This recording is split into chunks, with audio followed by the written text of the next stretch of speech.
मिठी शहर जे नाले खुलियल ख़त। मिठी तूं हाणे मिठी न आई रही। तुंहिंजे गुल लालाण जहिड़ियुनि घिटियुनि में जिते गुलाबनि जी वासना ईंदी हुई, उते मासूम ॿार जे रत जी बू अचे थी। जिते तुंहिंजे अगरबत्तियुनि जे सुगंध सां सरशार हर सांझ ॾींहंनि जी सुहाई में दुराका जी दीद पुसाईंदी हुई, उते जी उमावस जहिड़ी ऊंधाई आहे, माण्हुनि जो साह मुंझाए छॾे थी। तुंहिंजे गोॾ में गुॾ ॾींदड़ तुंहिंजा मासूम ॿार मौत जे आकाश खां ईअं ॾिनल आहिनि, जीअं हरण शींहं खां ॾिनल हूंदो आहे। तुंहिंजे सोमरस जे सुराणियुनि जहिड़ियूं सभई गलियूं मातम कदा आहिनि, उन्हनि गलियुनि जे मोर खेड़े निमा मंगनि ते बि मेंढा सुकाईंदड़ विंगत जा हरणनि जहिड़ा हाउ ढेलनि वांगुरु ढिनल आहिनि।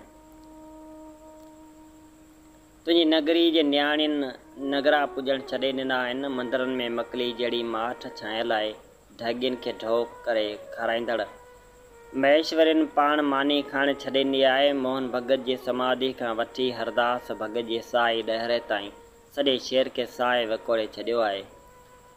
करीम फ़क़ीर खां कजलियो ॻाइण विसरी वियो आहे। सादक जी क़बर ते लिखियल कुतबे जूं अखियूं आलियूं आहिनि। तुंहिंजे महल निमा घरनि जे वेकरनि थलनि ते वेही अधु राति ताईं कचरियूं करे पंहिंजे अंदर जा आरो ॻोरींदड़ झूननि जा नेण बडे जे ककरनि वांगुरु वुठा आहिनि ऐं थला उदास आहिनि।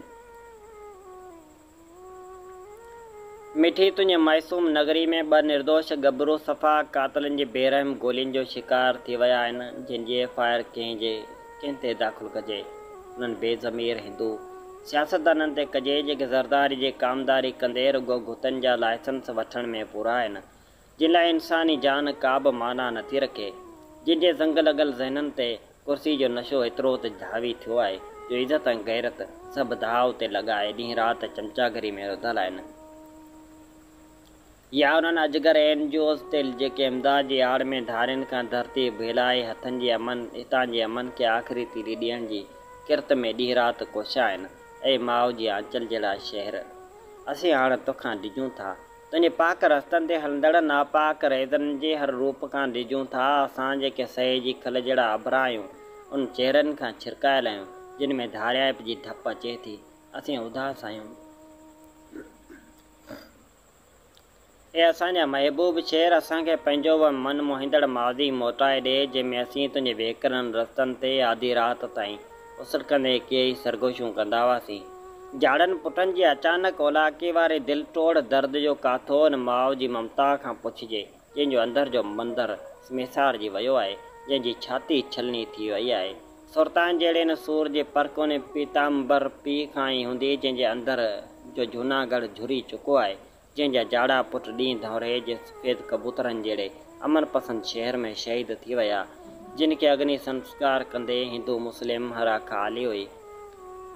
हिन हाउ ॾारींदड़ हादसे जो ॾुख जो ॾेख उन्हनि सागरनि जे उजड़ियल सिंदूरनि में ॾिसी सघिजे थो, जिन जा मासूम ॿार बाबा बाबा चई उन्हनि जे लुड़कनि सां पुसियल चुनियुनि सां चिंबड़ी पवनि था, जिन खे आथत ॾियण लाइ बि को बि पंहिंजो हथु सालिम नाहे रहियो। हीउ क़तल सिर्फ़ु ॿिनि जे बेॾो हिंदू भाइरनि जो क़तल न आहे, पर हीउ क़तल उन्हनि हज़ारे मुसलमाननि जो बि क़तल आहे, जेके सदियुनि खां हिंदुअनि जी हिफ़ाज़त कंदा अचनि था। हीउ क़तल उन्हनि छहनि भेनरुनि जो बि क़तल आहे, जिन लाइ हिन दुनिया में हाणे भाइर नाले रिश्तो रहियो ई न आहे। हीउ क़तल कैंसर जे मरीज़ा हुन माउ जो बि क़तल आहे, जेका हाणे हिन दुनिया में कंहिंखे बि ॾुकरा चई सॾु नथी करे। हीउ क़तल उन्हनि ॿिनि पतिवर्ता नारियुनि जो बि क़तल आहे, जेके हाणे ॿुटियुनि ॿाहुनि ऐं थधियुनि आउनि में हयाती जा ॾोरा ॾींहुं ॻारींदे उजड़ियल सींधनि सां हर रोज़ु मरंदियूं रहनि थियूं। इहे अभागड़ियूं हाणे कॾहिं बि कड़वा चौथ जी विर्त रखी चंड जो दर्शन करे न सघंदियूं। हीउ क़तल उन्हनि मासूम ॿारनि जो क़तल आहे, जिन लाइ रांदीका नंढपण में रुसी विया आहिनि, जिन जे अखियुनि अॻियां सही नमूने रुअणी नाहे सिखियो। उन्हनि अभम ॿारनि जे पवित्र लबड़नि जी पुकार में उथंदड़ लर्ज़िश खे दुनिया जो कहिड़ो पैमानो मापे सघे थो। हिन क़तल उन अमन जो क़तल आहे, जीअं त दुनिया जी नज़रूं आहिनि। मिठी तुंहिंजे आगोश में तड़पंदे मरी वियल तुंहिंजे मासूम बचड़नि सां इंसाफ़ केरु कंदो? असांजे उदास अखियुनि इंसाफ़ जे उसीड़े में अटकियल आहिनि। असां झोली जले वस वारनि खां अपील करियूं था त असांखे इंसाफ़ ॾिनो वञे।